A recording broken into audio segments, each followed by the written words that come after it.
നമസ്കാരം. ഓ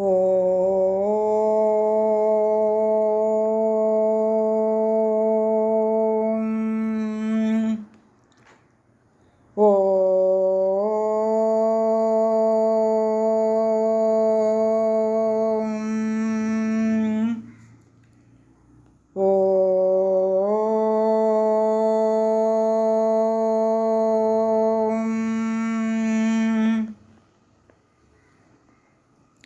സർവമംഗളമംഗല്യേ ശിവേ സർവാർത്ഥസാധികേ ശരണ്യേ ത്രയംബകേ ഗൗരി നാരായണി നമോസ്തുതേ. ഓം മഹാദേവ്യൈ നമഃ. ശ്രീമദ് ദേവി ഭാഗവതം 1-ാമത്തെ സ്കന്ധത്തിൽ അധ്യായം 7-ലെ 32 ശ്ലോകങ്ങൾ പാരായണം ചെയ്തിരുന്നു. 33 തുടങ്ങി 43 വരെയുള്ള ശ്ലോകങ്ങൾ ഇപ്പോൾ പാരായണം ചെയ്ത് അർത്ഥമൊന്ന് നോക്കാം.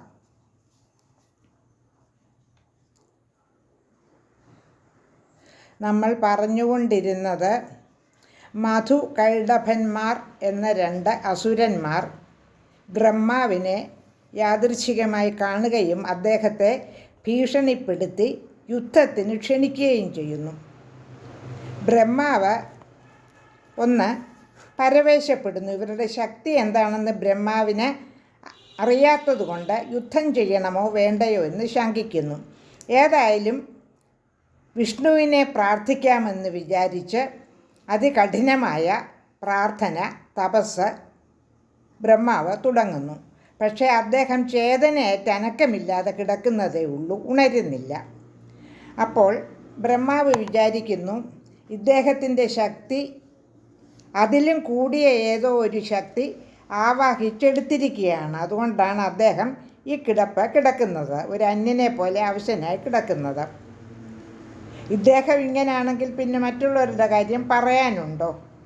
അതുകൊണ്ട് യോഗനിദ്രയായിരിക്കും ഇദ്ദേഹത്തെ ഇങ്ങനെ അവശനായി കിടത്തിയിരിക്കുന്നത് എന്ന് ചിന്തിച്ച യോഗമായയെ സ്തുതിക്കാൻ തുടങ്ങുന്നു.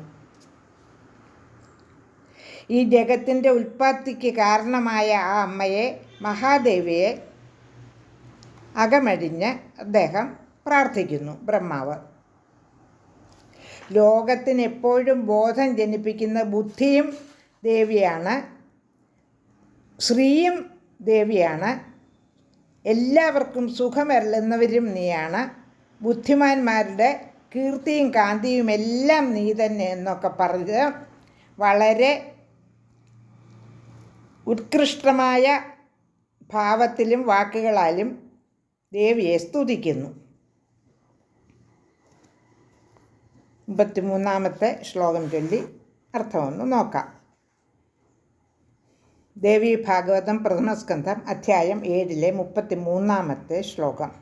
ത്വം ദേവി വേദവിദുഷാമപി ദുർവിഭാവ്യ വേദോപി നൂനം അഖിലാർത്ഥതയാ ന വേദ യസ്മാത്വദൂത് ഭവമസൗ ശ്രുതിരാപ്നുവാന പ്രത്യക്ഷമേവ സകലം തവ കാര്യമേതത്. ഹേ ദേവി, വേദജ്ഞന്മാർക്ക് പോലും ഭാവന ചെയ്യാൻ കഴിയാത്തവളാണ് നീ. അഖില വിഷയങ്ങളും നിന്നിൽ അടങ്ങിയിരിക്കുന്നതിനാൽ വേദത്തിനും നിന്നെ ശരിക്കറിയാൻ കഴിയുന്നില്ല. വേദങ്ങൾ ഉണ്ടായത് തന്നെ നിന്നിൽ നിന്നാണല്ലോ. ഈ കാണായ സകലതും നിന്റെ കാര്യരൂപമത്രേ. ശ്ലോകം 34. കസ്തേ ചരിത്രമഖിലം ഭുവി വേദധീമാൻ നാഹം ഹരിർന ചഭവോ ന സുരാസ്തഥാന്യേ ജ്ഞാതും ക്ഷമാച്ഛ മുനയോ ന മമാത്മജാച്ഛ ദുർവാച്യേവ മഹിമാതവ സർവലോകേ. ലോകത്തുള്ള ഏത് ബുദ്ധിമാനറിയാൻ നിൻ്റെ സകല ചരിത്രവും. എനിക്കും ഹരിക്കും ശിവനും അതുപോലെ മറ്റ് ദേവന്മാർക്കും അത് അജ്ഞാതമാണ്.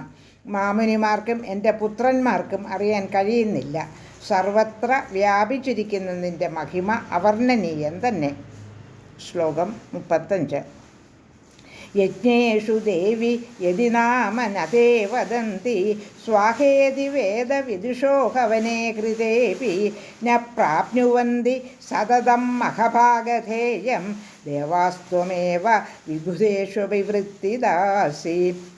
ഹേ ദേവി, യജ്ഞങ്ങളിൽ സ്വാഹ എന്ന നിന്റെ നാമധേയം ഉച്ചരിക്കാതെയാണ് വേദവിത്തുകൾ ഹവനം ചെയ്യുന്നതെങ്കിൽ യജ്ഞം ചെയ്യുന്നതുകൊണ്ടുള്ള ഭാഗധേയം ദേവന്മാർക്കൊരിക്കലും ലഭിക്കുന്നില്ല. ദേവന്മാർക്കും ജീവിതദാത്രിയായിരിക്കുന്നത് നീയാണല്ലോ. ശ്ലോകം 36. ത്രാതാ വയം ഭഗവതി പ്രഥമം ത്വയാ വൈ ദേവാരി സംഭവ ഭയാദധുനാ തഥൈവ ഭീതോസ്മി ദേവി വരദേ ശരണം ഗതോസ്മി ഘോരം നിരീക്ഷ്യ മധുനാ സഹ കൈഡഭം ച. അസുരഭയത്തിൽ നിന്ന് ഹേ ഭഗവതി, ആദ്യകൽപ്പത്തിൽ നീ ഞങ്ങളെ രക്ഷിച്ചു. അതുപോലെ ഇപ്പോഴും രക്ഷിക്കണേ. ഘോരന്മാരായ മധുകൈടഭന്മാരെ കണ്ട് ഭയപ്പെട്ട് ഞാൻ, അല്ലയോ ദേവി, നിന്നെ ശരണം പ്രാപിച്ചിരിക്കുന്നു. ശ്ലോകം 37. നോ വേത്തി വിഷ്ണുരധുനാ മമ ദുഃഖമേതത് ജ്ഞാനേ ത്വയാത്മവിവശീകൃതദേഹയഷ്ടി മുഞ്ചാതിദേവമഥവാ ജഹി ദാനവേന്ദ്രൗ യദ്രോചതേ തവ കുരുഷ്വ മഹാനുഭാവേ. നിന്നാൽ വശീകൃതനായി ദേഹം വടി പോലെ ആയിരിക്കുന്ന വിഷ്ണുവിന് എൻ്റെ ദുഃഖം ഇപ്പോൾ അറിയാൻ കഴിയുകയില്ലെന്നെനിക്കറിയാം. ഹരിയെ ഈ നിദ്രയിൽ നിന്നും മോചിപ്പിച്ചാലും അല്ലെങ്കിൽ ഈ ദാനവേന്ദ്രന്മാരെ ഹനിച്ചാലും ഏതാണോ അവിടത്തേക്ക് ഇഷ്ടം അത് ചെയ്താലും. ശ്ലോകം 38. ജാനന്തിയേ നവ തവ ദേവി പരം പ്രഭാവം ധ്യായന്തി തേ ഹരിഹരാവപി മന്ദചിത്താഹ ജ്ഞാതം മയാദ്യ ജനനി പ്രകടം പ്രമാണം യദ്വിഷ്ണുരത്യതി തരാം വിവശോധശേതേ.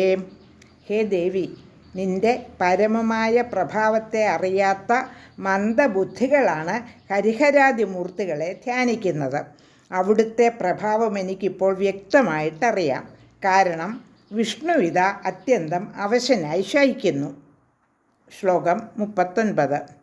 സിന്ധുദ്ഭവാപി ന ഹരിം പ്രതിബോധിതം വൈ ശക്ത്യാ പതിം തവ വശാനുഗമദ്യ ശക്ത്യാ മന്യേ ത്വയാ ഭഗവതി പ്രസഭം രമാപി പ്രസ്ഥാപിതാന ബുബുധേ വിവശീകൃതേവാം.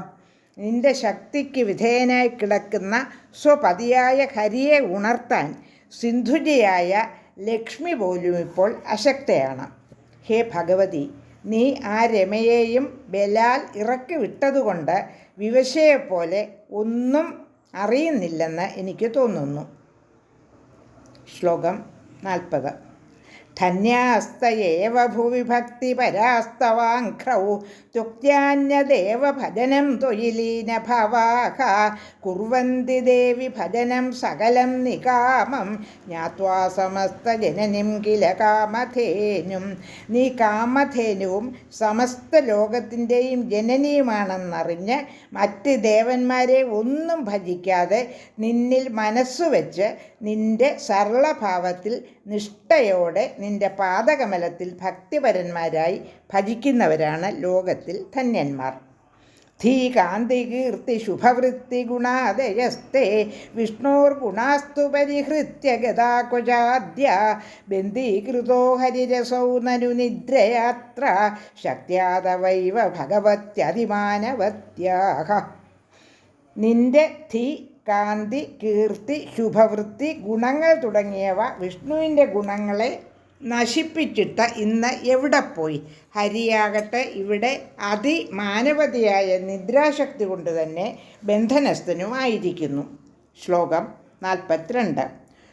ത്വാം ശക്തിരേവ ജഗദാമഖില പ്രഭാവ ത്വന്നിർമ്മിതം ച സകലം ഖലു ഭാവമാത്രം തം ക്രീഡസേ നിജവി നിർമ്മിതമോഹജാലേ നാട്യേ യഥാ വിഹരതേ സുഹൃതേ നടോ വൈ. നീ ജഗത്തിൻ്റെ സമസ്ത വൈഭവവും ഉൾക്കൊള്ളുന്ന ശക്തിയാണ്. നിന്റെ സങ്കല്പം കൊണ്ട് മാത്രം സൃഷ്ടിക്കപ്പെട്ടതാണല്ലോ ഇതെല്ലാം. സ്വന്തം നാട്യകൃതിയിൽ വിഹരിക്കുന്ന നടനെന്ന പോലെ നിന്റെ സൃഷ്ടിയായ ഈ മോഹജാലത്തിൽ അല്ലെങ്കിൽ മായയിൽ നീ വിളയാടുന്നു. ശ്ലോകം 43. വിഷ്ണുസ്ത്വയാ പ്രകടിത പ്രഥമം യുഗാദൗ ദത്താദശക്തിരമലാ ഖലു പാലനായ ത്രാതം ച സർവമഖിലം വിവശീകൃതോദ്യ യദ്രോചത്തെ തവ തഥാംബകരോഷി നൂനം. യുഗാരംഭത്തിൽ നീ തന്നെ വിഷ്ണുവിനെ സൃഷ്ടിച്ച് ജഗത് പാലനത്തിലുള്ള പവിത്രമായ ശക്തിയും അദ്ദേഹത്തിന് നൽകി. അതനുസരിച്ച് സകല ജഗത്തിനെയും അദ്ദേഹം രക്ഷിച്ചു. ഇന്ന് അദ്ദേഹം വിവശനായിരിക്കുന്നു. അമ്മയ്ക്ക് രുചിച്ചതാണ് അമ്മ ചെയ്യുന്നത്. 43 ശ്ലോകങ്ങൾ പാരായണം ചെയ്തു. പ്രഥമസ്കന്ധം അധ്യായം 7. ലോകാ സമസ്ത സുഖിനോ ഭവന്തു.